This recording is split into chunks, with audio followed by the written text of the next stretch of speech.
The Galactic Council chamber floated in the void like a massive crystal, reflecting the light of 1,000 distant stars. Inside, representatives from 300 species gathered in the circular assembly hall. The air hummed with translation devices working overtime, converting countless languages into something each species could understand. Ambassador Elena Vasquez stood at the human podium, her hands gripping the edges of the metal stand. She had been Earth's voice for 23 years now. Her hair had gone from black to silver during that time. The stress of representing humanity to a galaxy that barely respected them had aged her faster than the years alone could account for. Today would be different. Today she would make them listen. Honored council members, Elena began, her voice steady despite the anger burning in her chest. I come before you with evidence of systematic genocide. The Krath Dominion has attacked 17 worlds in the past 2 years. They claim these attacks are accidents or misunderstandings. They are not. She activated the holographic display. Images filled the air above the assembly floor. Burning cities. Dead families. Children who would never grow up. The representatives shifted in their seats. Some looked away. Others whispered to their aides. 1 week ago, the Krath attacked New Terra. It is a farming colony. No weapons. No military bases. Just families growing food to feed the outer colonies. Elena's voice cracked slightly, but she pushed forward. They killed 137 people. The Krath commander said their navigation system malfunctioned. This is a lie. She pulled up more data. Flight paths, communication records, tactical analysis. Everything pointed to a deliberate attack. The Krath are testing the Council's resolve. They want to see how much they can take before anyone stops them. I am asking you, pleading with you to take action. Invoke the emergency protocols. Send peacekeepers. Do something before more innocent people die. The chamber fell silent. Elena looked around at the alien faces staring back at her. Some showed pity. Others showed annoyance. Most showed nothing at all. The Krath representative, a massive reptilian creature named Scarth, rose from his seat. His scales gleamed under the chamber lights. When he smiled, rows of sharp teeth showed. The human ambassador grows emotional, Scarth said, his voice deep and rumbling. Understandable for such a young species. But emotions cloud judgment. Our investigation clearly shows a system malfunction. We have paid reparations to the families. The matter is closed. Reparations? Elena's voice rose. You paid money and think that makes it acceptable? Those were people. Living, breathing people with families and dreams, and Ambassador Vasquez, the council chairman, interrupted. He was a tall, thin being from the Lumini species, all grace and cold logic. Please control yourself. Emotional outbursts are not productive. Elena took a deep breath. She had played this game for 2 decades. She knew the rules. Stay calm, present facts. Be diplomatic. But the facts did not matter anymore. The council had already decided. Then let me present this calmly, Elena said, forcing her voice to remain level. The Krath Dominion is expanding through force. They are violating council law. If you do not act, they will continue. And when they come for your worlds, when your people are the ones dying, who will speak for you? The chairman nodded slowly. Your concern is noted. We will now vote on whether to investigate further or to accept the Krath explanation and compensation. Elena watched as the votes came in. The display showed the results in real time. She was not surprised as the numbers climbed higher on the side of accepting the Krath version of events. The Krath had allies. They had made deals and promises. They had political power that humanity lacked. The final vote was not even close. 247 to accept, 53 to investigate. Humanity's voice meant nothing here. Elena stood in silence for a moment. She thought about all the warnings she had given over the years. All the times she had stood at this podium and told them that humanity was not weak, that they were choosing to follow the rules, that they were holding back their true capabilities because they wanted peace. No one had believed her. They saw humans as clever with machines and good at negotiating trade deals. But militarily, physically, the galaxy saw them as soft, as weak, as a species that talked big but could not back it up. Very well, Elena said quietly. The council has spoken. I want every member here to remember this moment. Remember that humanity came to you with open hands. We followed your rules. We asked for your help. We warned you what we were capable of if pushed too far. She looked directly at Scarth. The Krath representative met her gaze with amusement in his eyes. "You have made your choice," Elena continued. "Now you will see what humans are like when we stop asking for permission." She closed her datapad and walked out of the chamber. The representatives behind her burst into conversation. Some laughed at the dramatic exit. Others discussed whether humanity would actually do anything. Most simply moved on to the next agenda item. Elena did not care. She had done her job. She had tried every diplomatic option. She had given them every chance to do the right thing. Now it was time for someone else to do their job. She walked through the curved corridors of the council station until she reached the human embassy section. Her aide, a young man named David Chen, waited for her outside her office. "It did not go well," he said. "It was not a question." "No," Elena replied. "Initiate Protocol Omega. Recall all ambassadors. Contact Earth Defense Command. Tell General Chen the restrictions are lifted." David's face went pale. "Are you certain?" "Once we start this, I am certain," Elena said firmly. "Get it done." David nodded and hurried away. Elena entered her office and sat at her desk. She pulled up a communication terminal and entered a code she had hoped never to use. A code that would reach every human colony, every ship, every military installation. The message was simple. Protocols revoked. Full authorization granted. Defend ourselves. Defend our allies. Show them what we are. She sent it and leaned back in her chair. There would be no going back now. Across human space, the message arrived.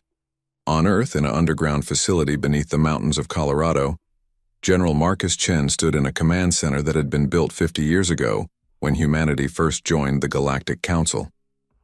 The walls were covered with displays showing ship positions, resource stockpiles, and tactical data. Chen was 63 years old. He had fought in the last war before Earth unified. He remembered what humans were capable of when they stopped holding back. He had hoped he would never have to see it again. His communication officer called out, "General, we have a priority Omega message from Ambassador Vasquez." Chen closed his eyes for a moment. Then he opened them and nodded. "Display it." The message appeared on the main screen. Chen read it twice. Then he turned to his staff. "Open the sealed orders. Contact all fleet commanders. Activate the reserve ships. It is time." Around the room, officers moved quickly. They had trained for this scenario for decades. They had hoped it would never come. But they were ready. Deep in the oceans of Earth, massive submarine carriers received the signal. Their hulls opened and warships began to rise, ships that were supposed to not exist according to Council regulations. On the moon, hidden inside fake mining facilities, more ships powered up. Dreadnoughts 3 times the size of anything humanity had officially registered with the Council. On Mars, on the asteroid bases, on colonies throughout human space, the same scene played out. Weapons that were supposedly banned were loaded. Soldiers who were officially just colonists put on armor and picked up rifles. Pilots climbed into strike craft that could fly circles around anything the Council had ever seen. In orbit around Earth, a communication station broadcast a final message to the Galactic Council. It was simple and direct, you were warned. The Krath Dominion received word of unusual human activity within hours. Commander Scarth, fresh from his victory at the Council, laughed when he heard the reports. "Let them posture," he told his subordinates. "Humans are merchants and engineers, not warriors. If they want to throw a tantrum, we will teach them their place." He ordered 3 of his fleets to the human border. 47 warships total, more than enough to handle whatever the humans might send. The Krath fleet commander, a veteran named Thrak, was more cautious. He had studied humans during his career. Something about them made him nervous. The way they looked at problems, the way they learned, the way they adapted. But orders were orders. Thrak positioned his fleet near the human border and waited. He did not have to wait long. The sensor officer called out, "Contact, multiple human ships entering the sector." "Numbers?" Thrak asked. 5 ships, 1 large vessel and 4 smaller carriers. Thrak relaxed slightly. 5 ships against 47? This would be over quickly. "Open a channel," he ordered. "Let me speak to their commander." The view screen activated. A human appeared. He was older, with gray hair and hard eyes. He wore a military uniform that looked functional rather than decorative. I am General Marcus Chen of the Earth Defense Force, the human said. You are ordered to withdraw from this sector immediately. Thrak bared his teeth in what his species considered a smile. I am Commander Thrak of the Krath Dominion. You are outnumbered and outgunned. Surrender your ships and we may allow you to live. Chen's expression did not change. You had your chance for surrender, Commander. That opportunity has expired. The channel closed. Thrak stared at the blank screen for a moment. Then he laughed. Human arrogance is impressive. All ships attack formation. Disable their vessels but try to take them intact. The Council will want to see what rules they have been breaking. His fleet moved forward, surrounding the 5 human ships. Standard Krath tactics called for overwhelming force at medium range. Energy weapons would disable shields and engines. Then boarding parties would secure the ships. The human vessels did not try to run. Instead, they accelerated directly toward the Krath formation. They are either very brave or very stupid, Thrak muttered. His weapons officer opened fire along with the rest of the fleet. Energy beams lanced through space, striking the human ship's dead center, and the human ships kept coming. Report, Thrak demanded. Their shields are holding. No, wait. They do not appear to be using shields. Their armor is absorbing our fire. That is impossible. Increase power. The Krath fleet poured more energy into their attack. The human ships glowed red-hot from the bombardment. Their hulls should have been vaporized. Instead, outer layers of armor burned away, revealing more armor underneath. The heat dissipated across the hull in patterns that suggested careful engineering. Then the human ships opened fire. The sound of railguns firing cannot travel through space, but the effect was unmistakable. Tungsten slugs the size of cars launched at 3% of light speed. They crossed the distance between fleets in seconds. The first Krath ship simply exploded.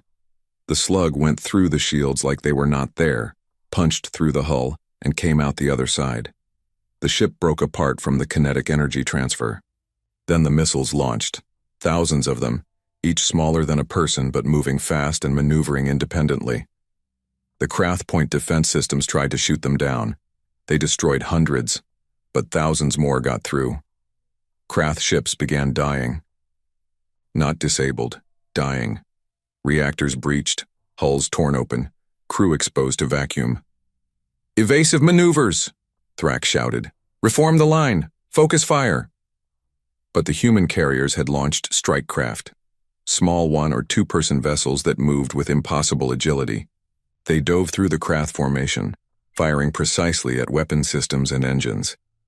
Thrak watched in horror as his fleet fell apart. These were not the limited vessels humanity was supposed to have. This was not the defensive posture they were supposed to maintain. This was something else entirely. This was war, real war, human war. And the Krath had no idea how to fight it. The battle lasted 4 hours and 17 minutes. When it ended, 43 Krath warships were destroyed. 4 more were crippled and captured. The human fleet had taken damage to 2 ships, but both were still operational. Not a single human casualty. Commander Thrak found himself on the bridge of his flagship, now powerless and drifting. Human boarding pods had attached to his hull. He could hear the sound of cutting torches working through his blast doors. His crew looked to him for orders, but what orders could he give? The doors exploded inward. Smoke filled the bridge. Through the haze, armored figures emerged. They were shorter than Krath warriors, but their armor made them look massive. Each one carried weapons that looked brutal and functional. No decorative elements. No ceremonial designs. Just tools built for killing. A human stepped forward and removed their helmet. It was a woman with short, dark hair and a scar across her cheek. She looked at Thrak with cold, professional eyes. Commander Thrak, she said in perfect Krath language, you are now a prisoner of war. Order your crew to stand down. Thrak's pride warred with his survival instinct. Pride lost. He gave the order. The humans moved through his ship with disturbing efficiency. They knew exactly where everything was. Bridge, engineering, weapon systems, crew quarters. They had studied Krath ship designs down to the smallest detail. On the HMS Wellington, General Chen watched the tactical display update. All enemy ships neutralized. All objectives achieved. He allowed himself a small smile. It had been a long time since he commanded in actual combat. The old skills had not faded. Open a broad channel, he ordered. All frequencies. Make sure every ship station and sensor array in this sector can hear it. His communication officer nodded. Channel open, sir. Chen looked directly into the camera. He knew this message would reach the Galactic Council within hours. He wanted them to hear it clearly. This is General Marcus Chen of the Earth Defense Force. Today the Krath Dominion attacked our vessels and were defeated. This was not a war. This was a border skirmish. A demonstration of capability. The Krath attacked our civilians at New Terra without provocation. We will respond proportionally. That means we are coming for your worlds, Krath, not your civilians, your military, your leadership, the ones who gave the orders. You have 1 week to evacuate your homeworld's non-combatants. After that, we are coming. This message ends. The channel closed. Chen turned to his executive officer, a younger man named Rodriguez who had been practically bouncing with nervous energy throughout the entire battle. Get me a casualty report from the captured ships, Chen ordered. I want to know how many Krath died and how many survived. And treat the prisoners according to the Geneva Conventions. They are soldiers who followed orders, not war criminals. Sir, the Krath do not have anything like the Geneva Conventions, Rodriguez pointed out. We do, Chen replied. That matters. Across the galaxy, the battle data reached the Galactic Council station within 6 hours. The initial reports were dismissed as impossible. Energy signatures that large could not come from human ships. Kinetic weapons moving at those speeds should not be possible for a species of humanity's supposed development level. Then the visual recordings arrived. Council intelligence analysts watched the battle footage in stunned silence. They ran it through verification protocols. They checked for tampering or simulation artifacts. The data was real. Chairman Kelrus of the Lumini watched the footage in his private office. He replayed the moment when the first Krath ship exploded over and over. The tungsten slug had been visible for just a fraction of a second before impact. The Krath shields had done nothing. He pulled up humanity's registered military assets. 300 defensive corvettes, 20 patrol cruisers, no dreadnoughts, no carriers, no weapons above Class 4 energy output. He compared that to what the footage showed. Ships 3 times the size of what was registered. Weapons that made Class 4 look like children's toys. Tactics that suggested centuries of military doctrine refined through actual warfare. Ambassador Vasquez had been telling the truth. Humanity had been holding back. Significantly, Kelleras made a decision. He contacted the Valorian Empire, the Council's military arm. If humanity was going to become a threat, they needed to be contained quickly before they could deploy more of these hidden assets. The Valorian Emperor Thalcaris received the message in his throne room. He was old for his species, over 400 years. He had commanded fleets in the last 3 major galactic wars. He understood military matters better than most. He watched the battle footage with growing concern. Not fear. Valorians did not fear, but concern. Analysis, he ordered his military advisor, Admiral Kael'thas. Kael'thas was younger, barely 200 years old, but brilliant in tactical matters. He studied the footage carefully before responding. The humans fight unlike any species I have studied, Kael'thas said slowly. They close to ranges we would consider suicidal. Their armor philosophy is reactive and layered rather than shield-based. Their weapons are kinetic rather than energy-based. And their tactics... Go on, Thalcaris prompted. They fight as if they have done this before, many times, against many different opponents. They anticipated every Krath maneuver. They exploited every weakness in Krath doctrine. This was not lucky. This was practiced. Can we defeat them? The Emperor asked bluntly. Kael'thas hesitated. Unknown, my Emperor. We would need more data, but I would advise caution. A species does not develop these capabilities overnight. They have been preparing for war for a long time. The question is how long, and what else have they hidden? On Earth, the news of the battle spread quickly. Reactions were mixed. In some cities, crowds gathered to celebrate. Humanity had finally shown the galaxy what they were capable of. They had defended themselves. They had won. In other cities, protests erupted. Peace activists argued that humanity had abandoned the moral high ground, that they had become the very thing they claimed to oppose, that violence, even in self-defense, was not the answer. General Chen appeared on global broadcast to address the concerns. He stood in his uniform, medals from Earth's last major war displayed on his chest. Behind him was a wall showing the names of everyone killed at New Terra. I understand the concerns about what we have done, Chen began. Many of you are asking if we have become monsters, if we have abandoned our principles. I want to address that directly. He gestured to the names behind him. These people did not choose to be part of a conflict. They were farmers, teachers, children. They were killed because someone decided their lives did not matter. We asked the Galactic Council for justice. We were denied, so we took action. Some say violence is never the answer, Chen continued. I wish that were true. I have spent my entire life studying violence. I have seen what it does to people, to societies, to civilizations. I do not glorify it. I do not enjoy it. But I also will not stand by while innocent people die and their killers face no consequences. He paused, letting his words sink in. We are not attacking civilian targets. We are not committing genocide. We are holding accountable those who make the decisions to harm others. That is not the same as what the Krath did to New Terra. Never forget that distinction. The broadcast ended. Public opinion remained divided, but the military mobilization continued regardless. On Mars, in a facility built into the side of Olympus Mons, scientists worked frantically to prepare more ships for deployment. The production lines had been quiet for decades, building civilian vessels and maintaining the secret military stockpile. Now they roared back to life. Dr. Sarah Kim, the head of the Weapons Development Program, oversaw the activation of systems that had only existed in simulation. The railgun platforms were functioning perfectly. The missile swarms were outperforming projections. The strike craft were everything she had hoped they would be. But she felt sick watching the casualty reports from the battle. She had designed some of those weapons. Her equations had calculated the optimal impact angles for maximum damage. Her simulations had predicted how Krath armor would fail under kinetic stress. She had built tools for killing, and now people were dying because of her work. Her assistant, a young engineer named Marcus, noticed her expression. Dr. Kim, are you all right? Sarah shook her head. I created weapons of war, Marcus. I thought it was theoretical.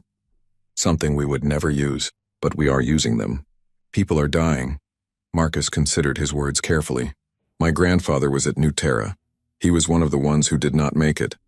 Would you prefer we had nothing to defend ourselves with? Sarah did not have an answer for that. In the Krath capital city of Krathnos, Emperor Vakresh received the news of the fleet's destruction with cold fury. He was enormous even by Krath standards, nearly 3 meters tall with scales that had darkened to almost black with age. Impossible, he hissed. Humans are weak. They are merchants and engineers, not warriors. His military advisor, General Scar, was one of the few survivors of the battle. He had been on one of the captured ships and was released with Chen's message. He looked different now. The arrogance was gone, replaced by something that looked almost like fear. They are warriors, my emperor, Scar said quietly. Perhaps the most dangerous warriors in the galaxy. We attacked them as if they were prey. We were wrong. Coward, Vakresh roared. You lost one battle and now you cringe before them? I lost 43 ships in 4 hours, Scar corrected. Against 5 of theirs. They knew our tactics better than we did. They exploited every weakness. And they did it casually, my emperor, as if it were routine. Then we will send more ships, Vakresh decided. We will crush them with numbers. Scar looked at his emperor with something close to pity. They gave us a week to evacuate Krathnos. They are coming for us, not to invade, to punish. I believe them. Let them come, Vakresh said. Our orbital defenses have never been breached. 300 defense platforms, 15 battle stations, 400 ships. They would need 10 times the force they have to threaten us. My emperor, Scar said carefully. What if they have 10 times the force? What if everything we have seen is just the beginning? Vakresh did not answer, but somewhere in his ancient mind doubt began to grow. On the council station, Ambassador Vasquez prepared to leave. She had submitted her formal resignation from the council. Humanity would no longer participate in an organization that protected war criminals. Before she left, she gave one final press conference. Reporters from 300 species crowded into the briefing room. They shouted questions. They demanded answers. They wanted to know if humanity was declaring war on the entire galaxy. Elena raised her hand and silence fell. She still had that presence even now. Humanity is not at war with the galaxy, she said clearly. We are at war with those who harm innocents and face no consequences. The Krath attacked our civilians. The Council did nothing. So we acted. That is not aggression. That is justice. What about the Valorian Empire? A reporter called out. They are mobilizing against you. Then they will learn the same lesson the Krath learned, Elena replied. We do not want to fight them. We would prefer peace. But if they come for us, we will defend ourselves. And we will win. How can you be so certain? Another reporter asked. Elena smiled grimly. Because we have been practicing for 10,000 years. We fought each other for millennia before we unified. We know every dirty trick, every tactical doctrine, every strategic principle. We stopped fighting because we chose to, not because we forgot how. The galaxy is about to learn that difference. She left the podium to chaos. Reporters shouted more questions, but she ignored them. Her work here was done. Admiral Keltus watched the press conference from his flagship. He was assembling a fleet to confront humanity.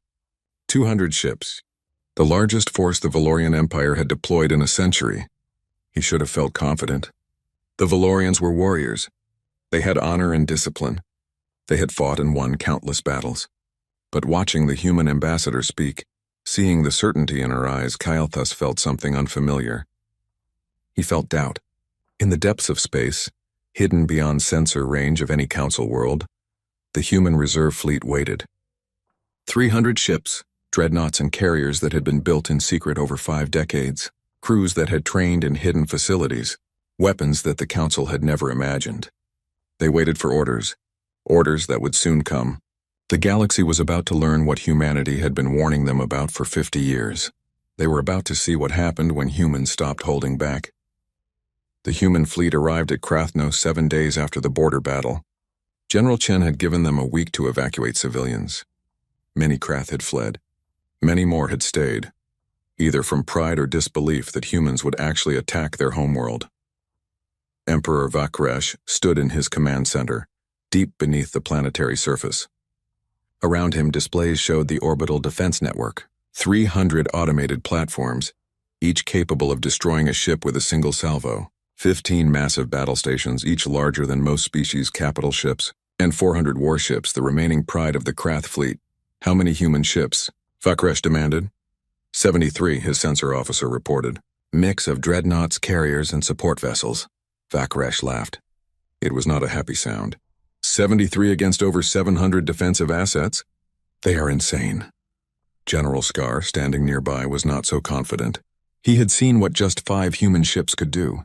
73 was a massive escalation, and if humanity had revealed 5 ships a week ago, how many more did they have? The human fleet stopped at maximum weapons range. They did not advance. They did not attack. They simply broadcast a message. General Chen appeared on every screen in Krath space. Military channels, civilian broadcasts, emergency networks. Everyone saw his face. People of Krathnos, Chen began. Your emperor ordered an attack on our civilian colony. He killed innocents without cause. We asked for justice. We were denied.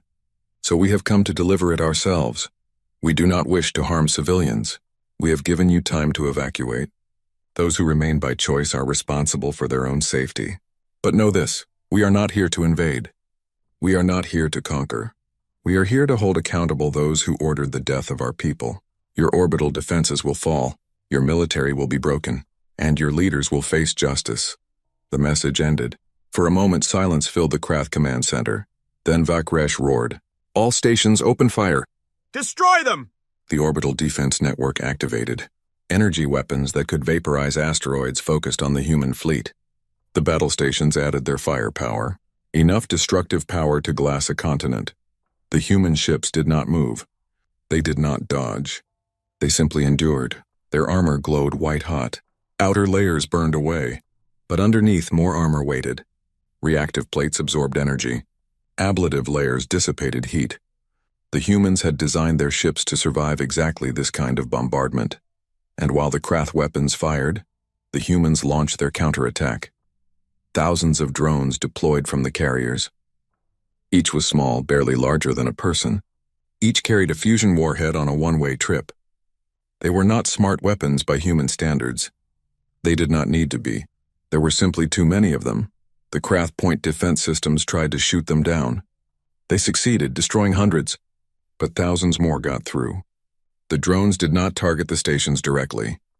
They targeted shield generators, power relays, sensor arrays, all the critical infrastructure that made the defense network function. Explosions blossomed across the orbital defenses, small ones at first, then larger as power systems overloaded and reactors went critical. The human dreadnoughts opened fire. Railguns sent tungsten slugs downrange at impossible speeds. Each slug hit with the force of a small nuclear weapon. Defense platforms simply ceased to exist when the slugs connected. The battle stations were tougher. Their shields held against the initial barrage. But the humans had learned from the border battle. They did not waste ammunition on shields. Instead, they targeted specific points. Weak points in the shield geometry. Places where overlapping fields created gaps. It was surgical, precise, brutal. General Scar watched the tactical display with growing horror. The defense network was falling apart. Not slowly.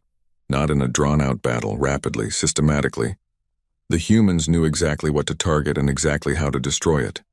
How? Scar whispered. How do they know our system so well? The answer came from his intelligence officer. General, we are detecting massive cyber warfare attacks. The humans are inside our networks. They have been for... The officer's face went pale. For years, sir. They have maps of every system, every defensive position, every weak point. Scar felt his blood run cold. The humans had not just been building weapons in secret. They had been studying every potential enemy, learning their weaknesses, preparing for the day when diplomacy failed. 6 hours after the battle began, the orbital defense network was shattered. Broken platforms drifted in decaying orbits. Battle stations burned, their crews evacuating in escape pods that the humans allowed to flee unmolested. The warships fared no better. Those that engaged were destroyed. Those that retreated were allowed to leave. The humans were making a statement. Fight and die. Run and live. Simple choices. But the real message was in what happened next. Human dropships descended through the atmosphere. They did not land randomly. They landed on military command centers, weapons factories, government bunkers. Every location that mattered to the Krath military and political leadership, the ships deployed Marines. Not thousands, just hundreds, but each Marine was worth dozens of regular soldiers. Their armor enhanced their strength and speed. Their weapons were designed for close combat.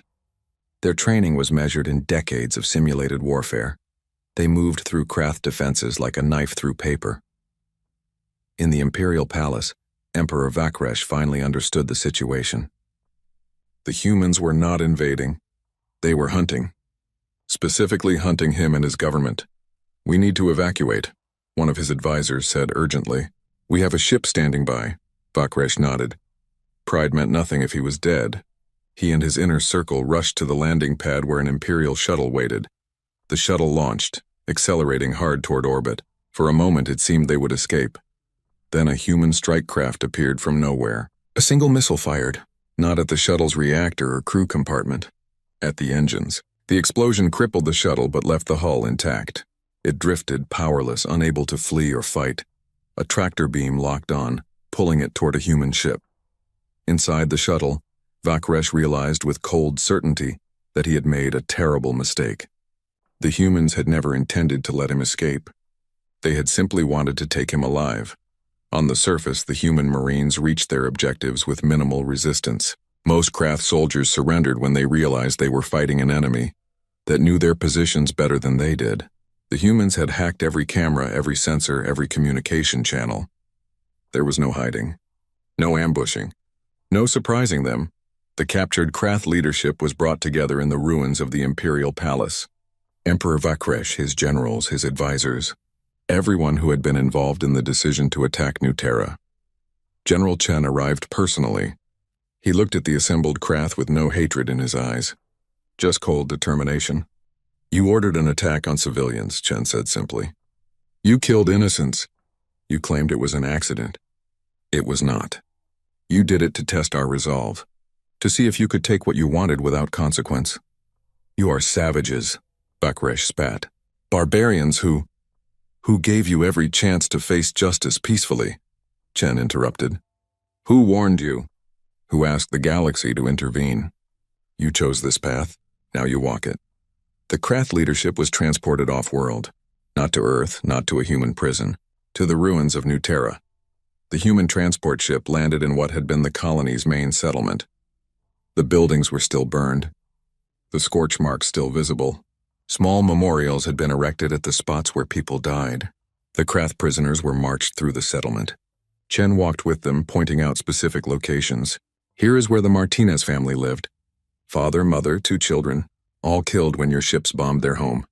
Here is the school. 23 children inside when it was hit. Here is the medical center. The doctors and nurses were treating patients when your attack began. They died trying to save others. Vakresh tried to look away. Chen grabbed his head and forced him to look. No, you ordered this. You see what you did? Everybody. Every life ended. This is your doing. Own it. By the time the walk ended, several of the Krath officials were openly weeping. Vakresh was not. But something in his eyes had changed. He had seen war from a command center. He had never seen its results up close. The prisoners were then transported to the Galactic Criminal Court, a neutral institution that had been established centuries ago, but rarely used. Representatives from dozens of species gathered to observe the trial. Not council species, the oppressed ones, the minor civilizations that had suffered under Krath aggression. The evidence was overwhelming.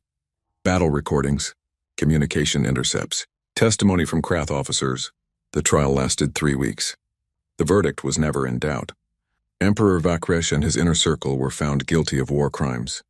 The sentence was life imprisonment on a neutral facility, to be carried out by international peacekeepers from non-council species. It was not vengeance. It was justice, and the galaxy watched every moment. But while the trial proceeded, the Galactic Council faced a different crisis. The Valorian Empire had deployed its fleet, 200 ships under Admiral Kael'thas. They were ordered to intercept human forces and contain the threat. Kael'thas did not want this fight. He had studied the battle data from Krathnos. The humans had taken on 700 defensive assets and won in 6 hours, with minimal casualties. What could 200 ships accomplish? But orders were orders. The Valorian Empire had never backed down from a fight. Their honor demanded they engage. The 2 fleets met in a region called the Crimson Nebula. It was a cloud of ionized gas left over from an ancient supernova. Sensors did not work well there. Communications were difficult. It was the kind of place where ambushes and surprises could happen. Kael'thas deployed his fleet carefully. Standard Valorian formation, ships in mutually supporting positions, overlapping fields of fire, by-the-book tactics refined over thousands of years of warfare. The human fleet was smaller, just 50 ships. Kael'thas had numerical superiority. He should have felt confident. He did not. The battle began with the Valorians advancing. They expected the humans to retreat or attempt to maneuver for advantage. Instead, the human ships dispersed into the nebula and vanished from sensors. Report, Kael'thas demanded. Unable to track, Admiral. The nebula is interfering with our systems. Kael'thas frowned. The interference was worse than his intelligence had suggested, almost as if something was amplifying it. Then the attacks began. Not from a single direction. From everywhere. Human strike craft appeared out of the nebula, fired and vanished back into the gas. Missiles came from unexpected angles. Railgun slugs materialized from the clouds with no warning. The Valorians tried to respond, but their sensors could not lock on to targets. They fired blindly into the nebula, hitting nothing. And all the while, human cyber warfare teams were inside Valorian networks, broadcasting false orders, creating phantom sensor contacts, turning the Valorians' own systems against them. Kael'thas realized with growing dread that the humans had chosen this battlefield deliberately. They knew how to fight in the nebula. They had practiced here or in similar environments. Meanwhile, the Valorians were blind and confused. It was not a battle. It was a massacre. After 4 hours, Kael'thas gave the order to retreat. He had lost 27 ships. Another 15 were crippled. The human fleet had suffered damage to 3 vessels. None destroyed. As his remaining ships fled, Kael'thas received a communication. General Chen's face appeared on his screen. Admiral Kael'thas, Chen said. You are a good commander. Your tactics were sound. You did everything right by Valorian doctrine. That is why you lost. Kael'thas said nothing, waiting. Your people fight with honor, Chen continued. A mind fight to win. Honor gets you killed. Adaptation keeps you alive. I'm offering you a choice. Return to your empire and report what happened here. Tell them the truth. Humanity does not want war with Valoria. But if you keep coming, we will keep winning. How many of your people will die before your leaders accept that? You mock our honor, Kael'thas said quietly. No, Chen replied. I respect it. But respect does not mean I will let it kill my people. Go home, Admiral. There is no shame in surviving to fight another day, especially when that fight does not need to happen. The communication ended. Kael'thas looked at his tactical display. His fleet was broken. His pride was wounded, but his mind was clear. The humans were right. This war did not need to happen, and if it continued, Valoria would lose. Admiral Kael'thas returned to the Valorian homeworld of Valkar, with what remained of his fleet. He expected to be punished for the defeat. Instead, he was summoned to the Imperial Palace to give his report directly to Emperor Thalkaris. The throne room was ancient, its walls carved from a single piece of crystal that had taken 1,000 years to shape. Emperor Thalkaris sat on a throne that had held 400 generations of rulers. His advisors and generals stood in attendance. Kael'thas knelt and presented his report. He did not hide the truth. He described the battle in detail. The human tactics, the technological superiority, the cyber warfare, the complete and total defeat. When he finished, silence filled the hall. You recommend we seek peace, the Emperor said. It was not a question. I recommend we acknowledge reality, my Emperor, Kael'thas replied. The humans are not the species we believed them to be. They have been preparing for war for decades, perhaps centuries. They have studied us. They know our tactics better than we know theirs, and they have shown remarkable restraint. They could have destroyed my entire fleet. They did not. They let us retreat. That tells me they do not want this war. Or it tells me they are weak, one of the generals said. They lack the will to finish what they start. Kael'thas turned to face the general. With respect, that is the thinking that got 27 ships and 4,000 Valorians killed. The humans are not weak. They are disciplined. They fight with purpose. Every shot has a reason. Every tactic has a goal. They destroyed what they needed to destroy and let the rest survive. That is not weakness. That is control. The Emperor considered this. What do you propose? Send an envoy. Not to surrender. Not to beg. But to talk. To find out what the humans actually want. I do not believe they want to conquer us. If they did, they would not have let me live to tell you about it. The debate continued for hours. Some counseled war. Others counseled caution. In the end, Thalkaris made his decision. We will send an envoy, but we will also prepare our defenses. If the humans prove treacherous, we will be ready. On Earth, the aftermath of the battles was being felt in different ways. The military was celebrating. They had proven their capabilities. They had defended humanity's interests and won decisively, but the celebrations were muted. The cost was becoming clear. Sergeant Sarah Kim walked through the medical center at the military base where she was stationed. She had fought in the Battle of Crimson Nebula as a Marine on one of the boarding teams. Her unit had captured a Valorian ship after close combat with its crew. She had killed 7 Valorian soldiers. She remembered each one. Their faces. The way they fell. The sounds they made. She could not sleep anymore. Every time she closed her eyes, she was back on that ship. The narrow corridors. The emergency lighting. The smell of burned electronics and blood. A psychologist assigned to her unit tried to help. You were doing your duty. You were defending yourself and your comrades. I know that, Sarah replied. But knowing it does not make it easier. Those soldiers had families. They had lives. And I ended them. They would have killed you if they could have, I know that too. Sarah looked at her hands. They were steady now. During the fight, they had been steady then too. That was what scared her most. How easy it had been to kill. My grandmother was in the last Earth War. Before unification, she told me once that the worst part was not the killing. It was how good you got at it. How natural it became. The psychologist did not have a good answer for that. Across the base in the command center, General Chen reviewed casualty reports. The Battle of Crimson Nebula had not been as clean as the earlier fights. 7 human ships had been destroyed. 3,214 personnel killed. Another 800 wounded. Every name on the list was someone's child, someone's parent, someone's friend. Chen had ordered them into battle. He had known some would not come back. That knowledge sat heavy on his shoulders. His aide, Rodriguez, entered with more reports. "Sir, we are receiving communications from multiple species. Some are requesting protection. Others are threatening retaliation if we continue our operations."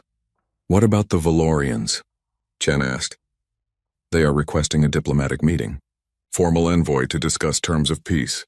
Chen leaned back in his chair. "Peace, that is what we wanted from the start. Set up the meeting.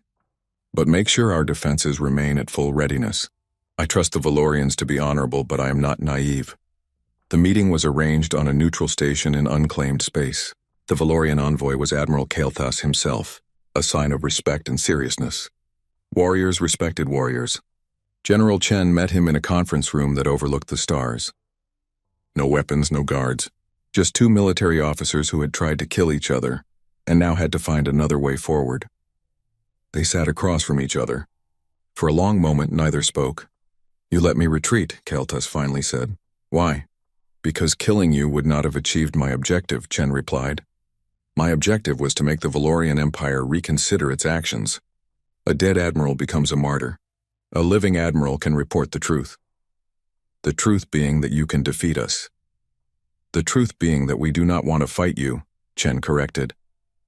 "Yes, we can defeat you. We have proven that. But what would we gain? More dead on both sides? More families mourning? More hatred and anger? We did not start this war. We wanted the Galactic Council to handle the Krath situation. They refused, we acted. That does not mean we want to fight everyone." Kael'thas studied Chen's face. "You are sincere." "I'm exhausted," Chen said bluntly.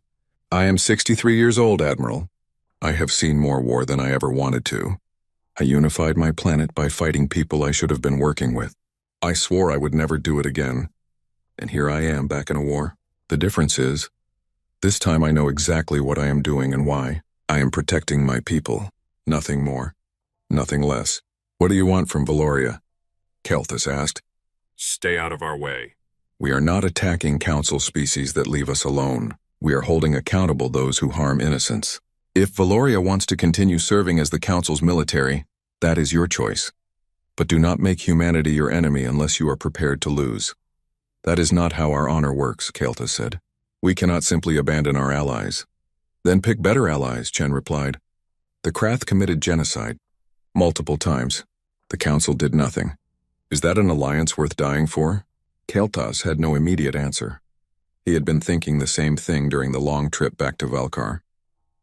The Valorian Empire prided itself on honor. Where was the honor in defending war criminals? "I will take your words to my emperor," Kael'thas said.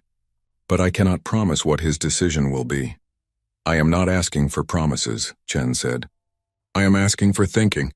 Real thinking about what this war is about and whether it is worth Valorian blood." The two warriors parted with mutual respect. Neither knew if they would fight each other again. Both hoped they would not have to. Back on Earth, the political situation was evolving. The Commonwealth of Free Worlds was officially formed. It started with humanity and 3 minor species that had been oppressed by council members. Within weeks, 10 more species joined. Then 20. Then 50. Each new member brought the same story. Years of being ignored. Decades of exploitation. Centuries of being told they were too small, too weak, too unimportant to matter. Humanity offered them something different. Not protection in exchange for loyalty. Partnership in exchange for mutual defense. A voice in decisions. Actual representation. Former Ambassador Elena Vasquez became the Commonwealth's first chancellor. She stood before the inaugural assembly and laid out the principles that would guide them. "We are united by choice, not conquest. We defend each other not because we must, but because we choose to. And we will never become what we oppose. The moment we start behaving like the old council, acting like our might gives us the right to dominate, that is the moment we fail." The Commonwealth grew quickly. Too quickly for the remaining council species. They saw a rival power forming, a direct challenge to their authority. A faction within the council began planning something drastic, not a military response, something worse. In a secret facility buried deep beneath the council's oldest world, ancient technology was activated. It had been left behind by the precursor race that had founded the original galactic civilization 10,000 years ago. a weapon so terrible that its very existence had been classified above every other secret. The Genesis Protocol. It was capable of destabilizing a star, of causing it to go supernova decades or centuries ahead of schedule. It had been built as a last resort against an existential threat. Some council members now believed humanity was exactly that threat. The weapon platform that housed the Genesis Protocol was hidden in a dead system, far from any inhabited worlds. It had been dormant for millennia. Now it was being brought online. The activation codes were split between 5 council members. Each had to input their code for the system to function. It was meant to prevent any single individual from using it. But fear and desperation had brought 5 leaders to agree on the unthinkable. Their target, Sol Earth's star. If they destroyed the star, they would destroy Earth and the heart of humanity's power. The Commonwealth would collapse without its founding species. The moral implications were staggering. Earth had 15 billion people. The entire Sol system had another 5 billion spread across colonies on Mars, Europa, Titan, and dozens of orbital habitats. 20 billion people condemned to die. The 5 council members told themselves it was necessary, that humanity was too dangerous to be allowed to continue, that the deaths of 20 billion was acceptable if it saved trillions. They input their codes. The weapon platform began its activation sequence. It would take 72 hours to fully charge and execute the star destabilization protocol. Humanity had 3 days to live. The first indication something was wrong came from a human intelligence operative embedded deep within council networks. She had been working undercover for 5 years, posing as a low-level communications technician. Her name was classified. Even General Chen only knew her as Agent 7. Agent 7 noticed unusual data traffic from one of the oldest and most secure council servers. She traced it carefully, following the digital breadcrumbs. What she found made her blood run cold. She sent an emergency transmission. Priority Alpha, the highest level alert. Within minutes, every human, military, and civilian leader was reading her report. The Genesis Protocol was active. Sol was the target. 3 days until execution. General Chen stared at the data in disbelief.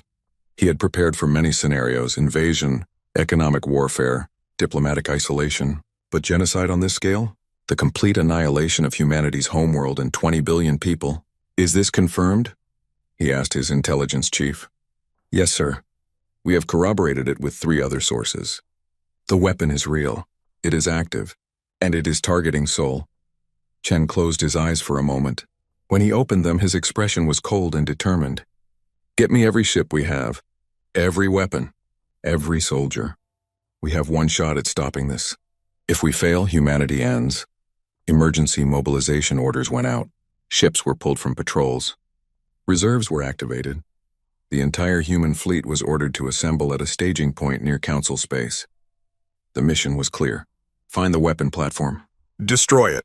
Before it could fire. The problem was that the Council had hidden it well. The dead system it occupied was not on any standard charts.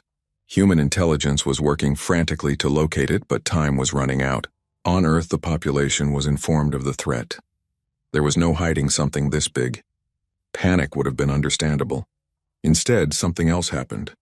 People came together. Families hugged each other. Strangers helped strangers. If these were their last days, they would face them together. In cities around the world, impromptu gatherings formed. People sang. They shared stories. They remembered what made life worth living. Not because they had given up hope, but because they refused to let fear be the last thing they felt. General Chen assembled his strike force. 30 ships. It was all he could spare and still defend human space if this was a trap. Each ship was loaded with every weapon humanity possessed, including one final surprise that had never been deployed. Wormhole generators. The technology was experimental, unstable, dangerous. But it would allow the fleet to travel vast distances instantly, to appear anywhere without warning. It was humanity's trump card, kept secret until now. Chen stood on the bridge of the HMS Defiant, a ship built with one specific purpose: destroying heavily defended targets. It carried a weapon that had only been tested in simulation, a gravity lance capable of creating a localized singularity, a miniature black hole that would consume anything in its path. All ships ready, sir? Rodriguez reported. Chen looked at the tactical display. Somewhere out there was a weapon capable of killing his entire species. He had 3 days to find it and stop it. Engage wormhole drive, Chen ordered. All ships on my mark. We are going hunting. The wormhole opened like a tear in reality. Space twisted and folded. The human strike force vanished from their staging area and reappeared 40 light-years away in less than a second.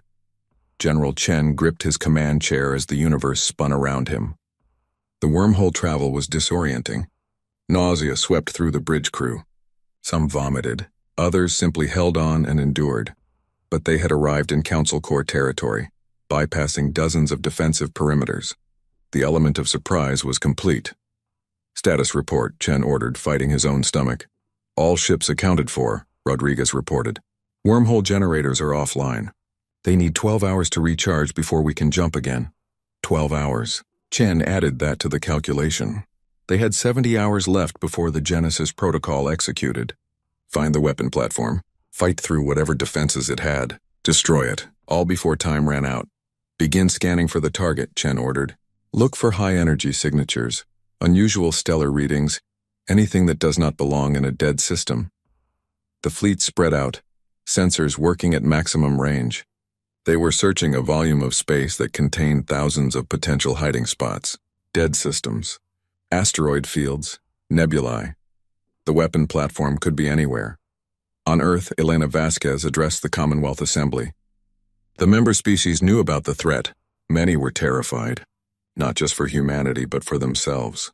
If the Council would commit genocide against humanity, what would stop them from doing it to any other species that challenged their authority? "We face an existential threat," Elena said calmly, "but we face it together. Every species in this chamber has been threatened, oppressed, or ignored by the old Council. They believe that might makes right. That fear is how you control people. We will show them they are wrong." She pulled up a tactical display. "Our intelligence networks have been analyzing the Genesis protocol activation. We believe we have narrowed down the weapon's location to 3 potential systems. General Chen's strike force is searching them now, but if they fail, we need to be ready." "Ready for what?" a representative from one of the smaller species asked. "If Earth is destroyed, the Commonwealth collapses." "No," Elena said firmly. "That is what they want us to believe, that we are nothing without humanity. But this organization was built on a principle, not a species. We defend each other. We stand together. If Earth falls, the Commonwealth continues. Each of you must prepare for that possibility." The assembly fell silent. The weight of her words settled over them. "But I do not believe Earth will fall," Elena continued. "I believe in General Chen and every human serving in that fleet. They have never failed to protect us before. They will not fail now." In space, the search continued. The first dead system was empty. No weapon platform, no energy signatures, just cold rocks and radiation. The second system showed promise. Unusual readings near a collapsed star. The fleet approached cautiously, weapons ready. It was a trap. Council defense drones hidden in the asteroid field activated and swarmed the human ships. Thousands of them, each carrying explosive charges designed to overwhelm point defense systems. "Evasive action," Chen ordered. "All ships defensive formation." The human fleet was prepared for this. They had anticipated that the Council would defend the weapon.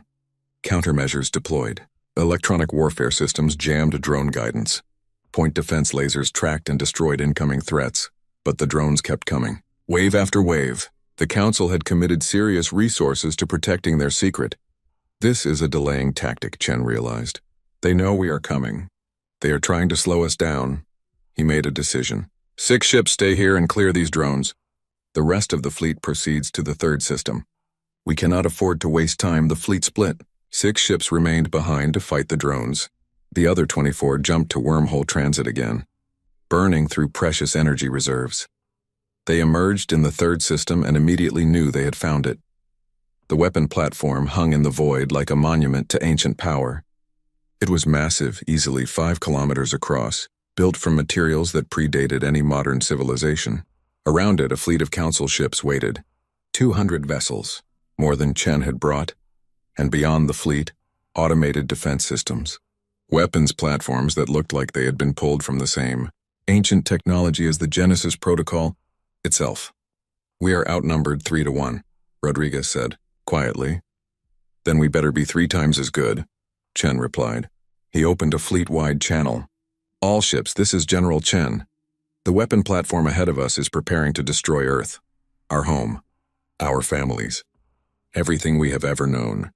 We have come to stop it. I will not lie to you. Many of us will not survive this battle, but we will stop that weapon, for Earth, for humanity, for the future. He paused, letting his words sink in. Activate all weapon systems. Deploy strike craft, and remember your training. We have fought impossible odds before. We have won before. We will win today. All ships attack formation. Let's show them what happens when you threaten our home. The human fleet accelerated toward the Council forces. Every sensor was active. Every weapon was armed. Every pilot and soldier was ready. The Council fleet moved to intercept. They had the numbers. They had the position. By every conventional military calculation, they should win. But they were not fighting conventional warfare. They were fighting humans. The battle began with a massive missile strike. Human ships launched every missile they had. Thousands of projectiles filled the space between the fleets. The Council point defense systems opened fire, destroying hundreds. But the missiles were a distraction. While the Council focused on the incoming barrage, human strike craft launched from their carriers. Small, fast, maneuverable. They dove through the missile swarm, using it as cover. The strike craft hit the Council formation before they realized what was happening. Precision strikes on command ships, on communications relays, on ammunition storage. The Council fleet fell into chaos. Their coordination broke down. Ships fired on targets that no longer existed, or worse, on each other, as human cyber warfare created false sensor readings. And then the human capital ships opened fire. Railguns sent tungsten death downrange. Energy weapons that had been charging since they entered the system released their stored power. The human fleet was smaller, but what they lacked in numbers they made up for in sheer destructive capability. Council ships began dying. Fast. Too fast. But the Council had numbers and time on their side. For every ship they lost, they destroyed one human vessel. The exchange rate was terrible for them, but they could afford it. Chen watched his tactical display as the battle developed. 7 human ships destroyed, 11 damaged, but they were pushing through. Getting closer to the weapon platform, the automated defense systems around the platform activated. Ancient weapons that had been sleeping for millennia. Energy beams that could slice through shields and armor like paper. Kinetic projectiles accelerated to relativistic speeds. The HMS Defiant took a direct hit. The entire port side was torn away. Atmosphere vented. Crew compartments exposed to vacuum. But the ship kept moving, kept fighting. Chen felt the Defiant shudder under the impact. Damage reports flooded in. Casualties mounting. But they were close now. So close. Get me a firing solution on that platform, Chen ordered. Prepare the gravity lance. Sir, the weapon is not fully tested. The weapons officer protested. It might not work. Or worse, it might create a permanent singularity that... I know the risks, Chen interrupted. Do it anyway. We do not have another option. The Defiant pushed forward through devastating fire. More human ships fell. The HMS Wellington exploded. The carrier Ajax broke apart. The destroyer Indomitable crashed into a Council battleship in a kamikaze run. But the human fleet kept pushing, kept fighting, because behind them Earth held its breath. 20 billion people waiting to see if they would live or die. The Defiant reached firing range. The weapon platform's defenses focused on it, pouring everything into stopping the human ship. The Defiant's armor glowed white-hot. Interior bulkheads failed. Fires broke out across multiple decks. Fire the gravity lance, Chen roared. The weapon activated. Space itself warped.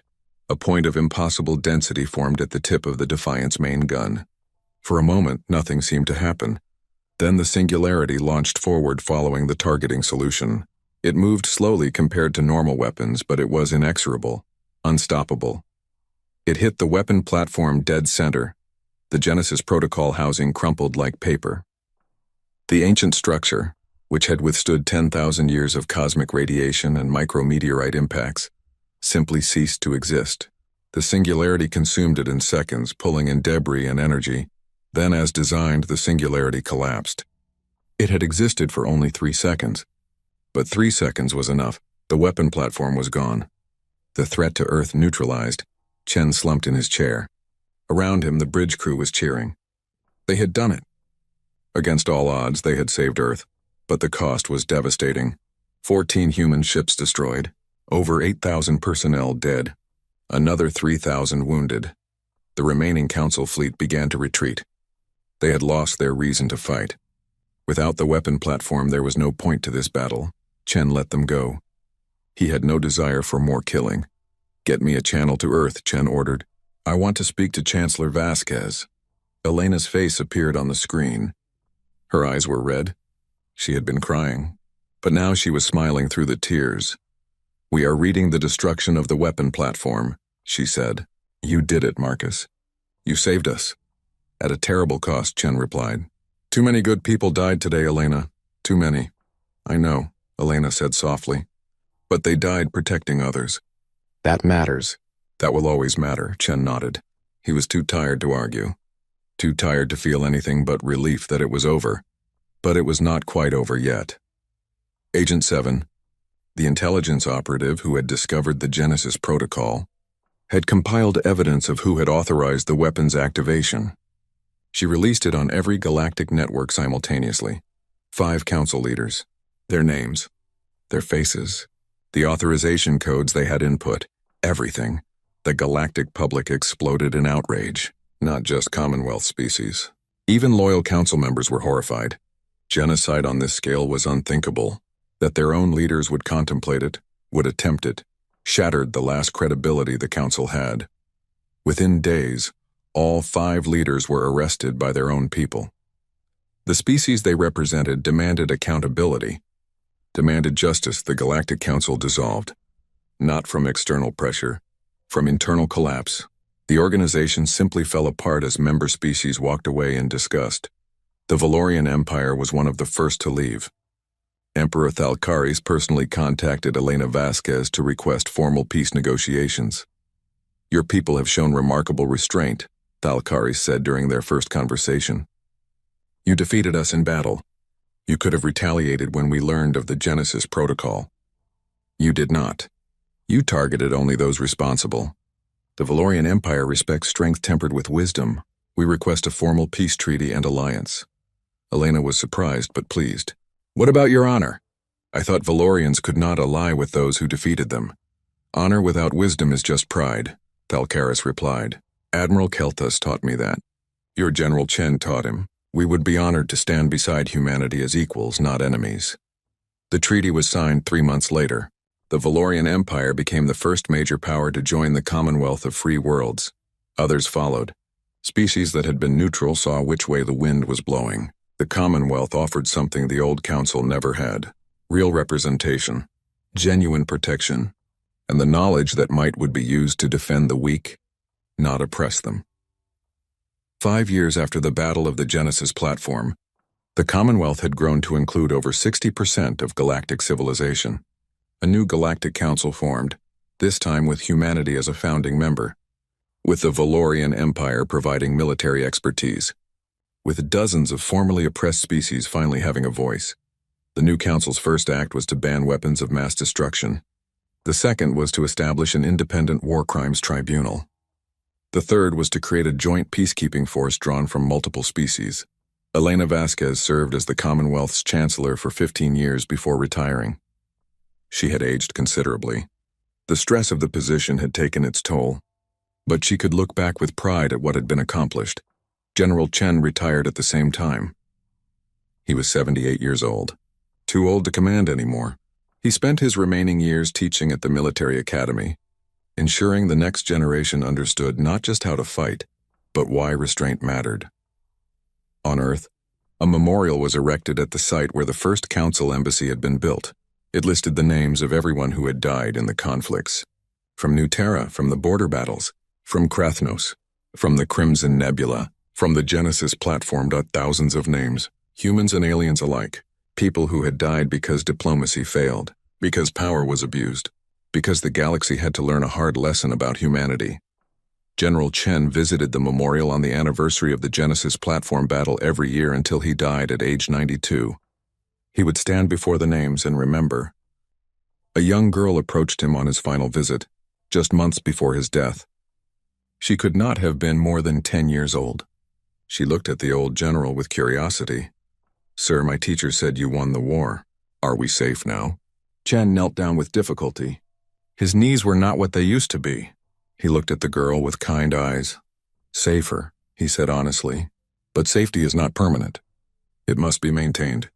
We have to choose peace every day, and we have to be strong enough that others respect that choice. Will there be more wars? The girl asked. Chen looked up at the memorial. At all those names. Maybe. Probably. Humanity is very good at war. We have had a lot of practice. But we are learning to be even better at peace.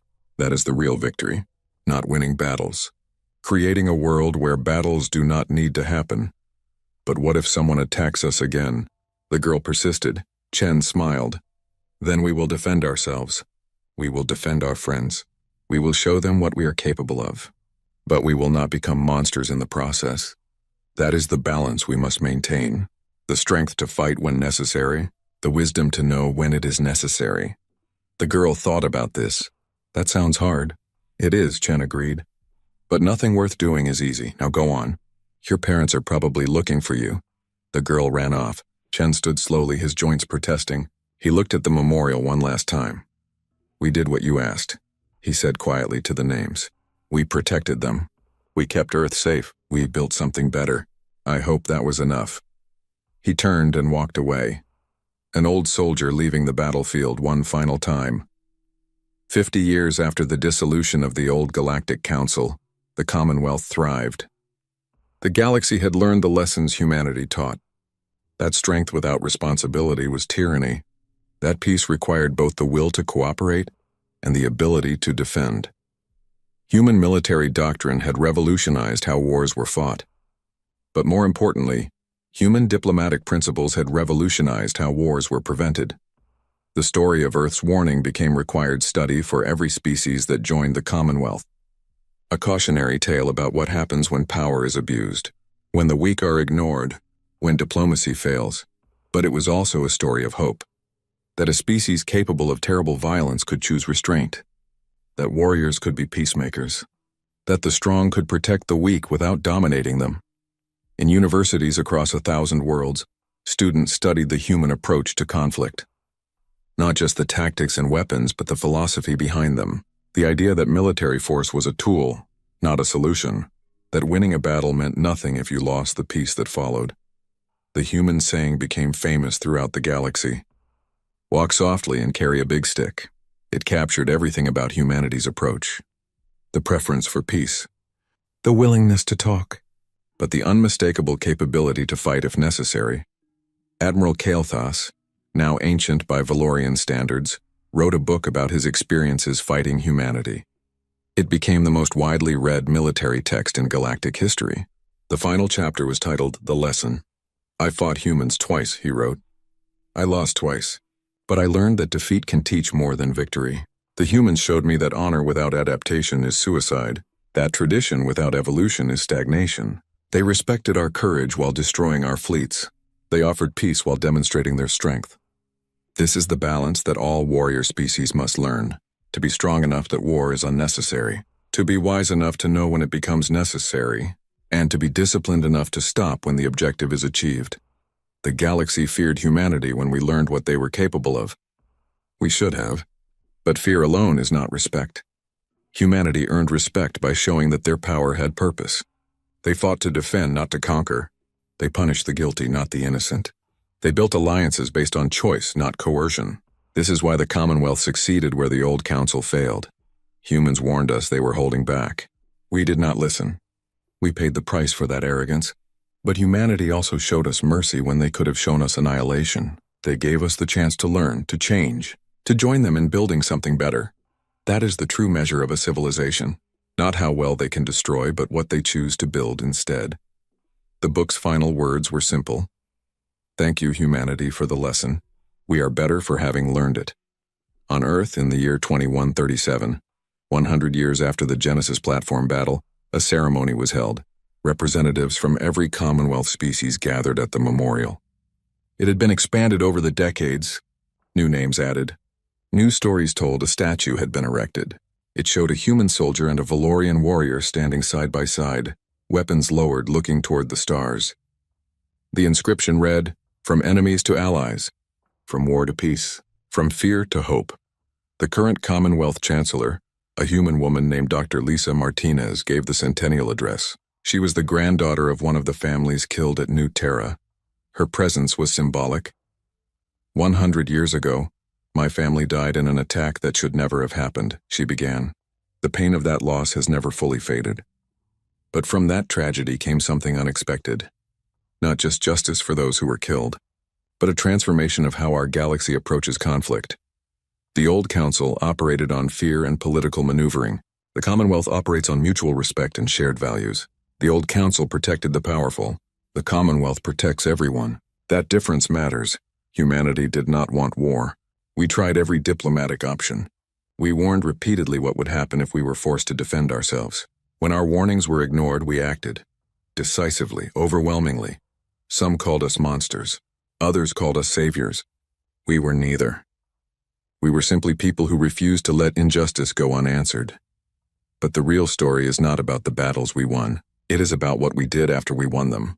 We could have conquered. We could have dominated.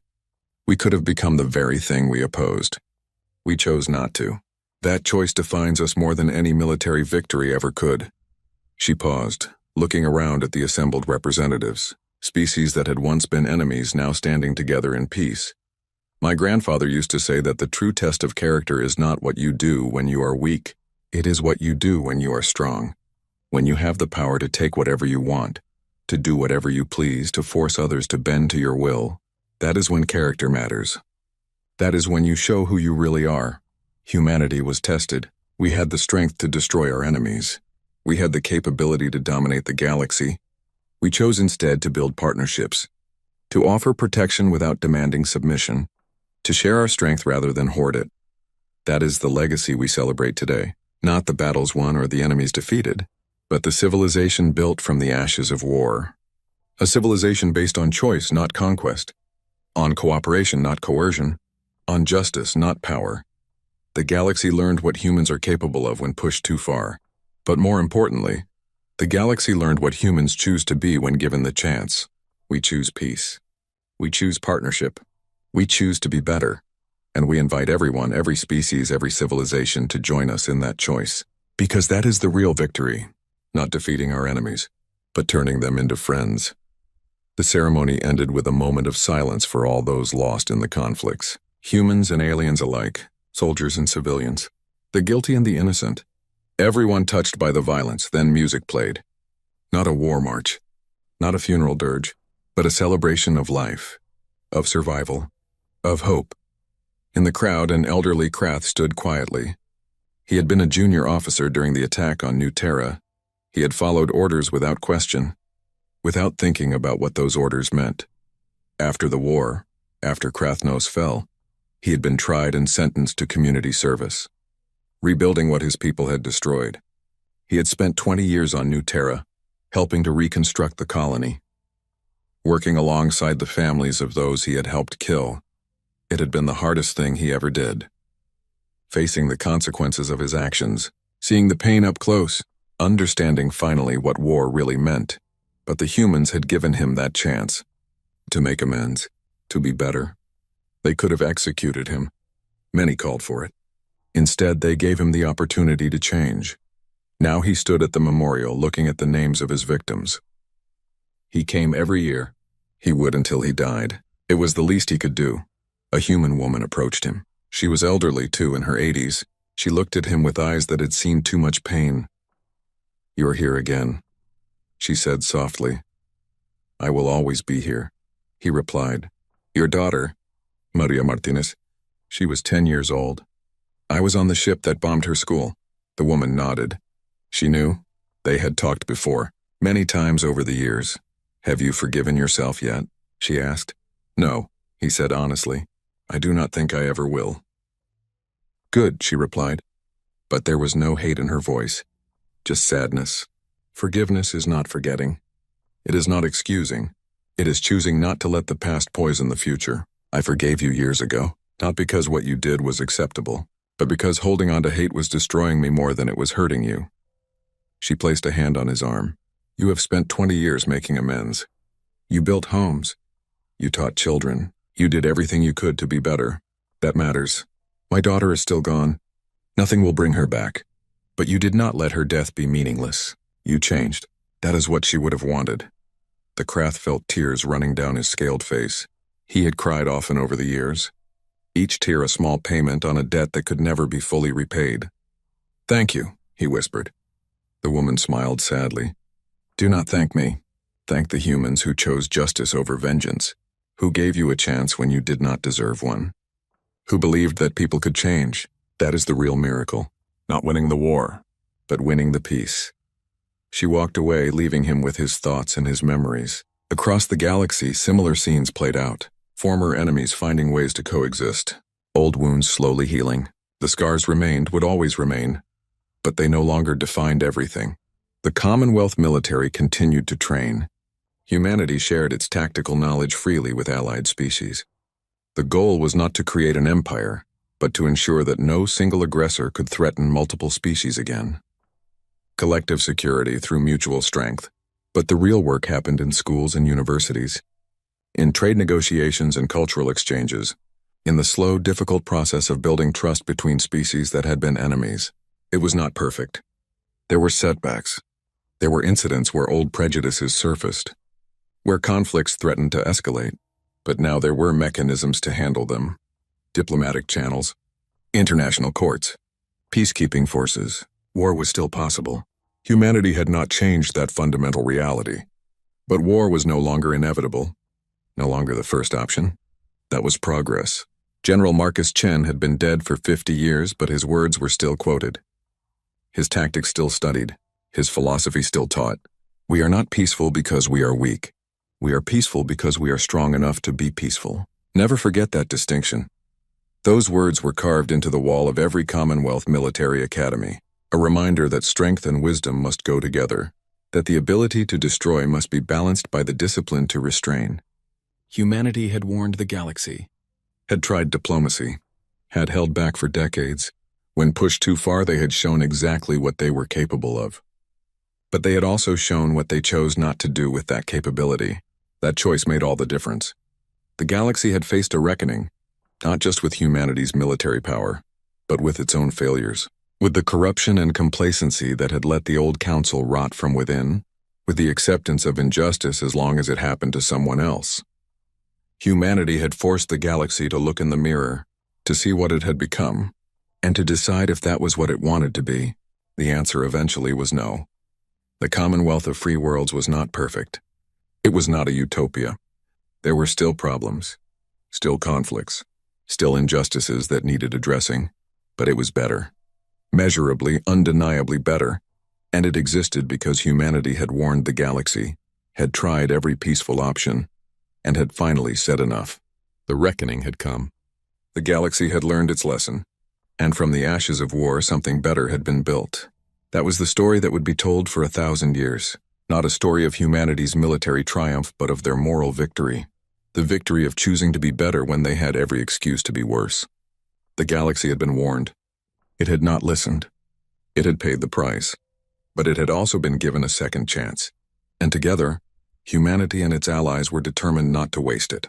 The stars shone down on the memorial, on the names of the dead, on the living who remembered them, on the future they had all helped create. Earth had warned the galaxy. Diplomacy had failed. The reckoning had come. And from that reckoning, hope had emerged. That was the true story. That was the real victory. And that was the legacy that would endure.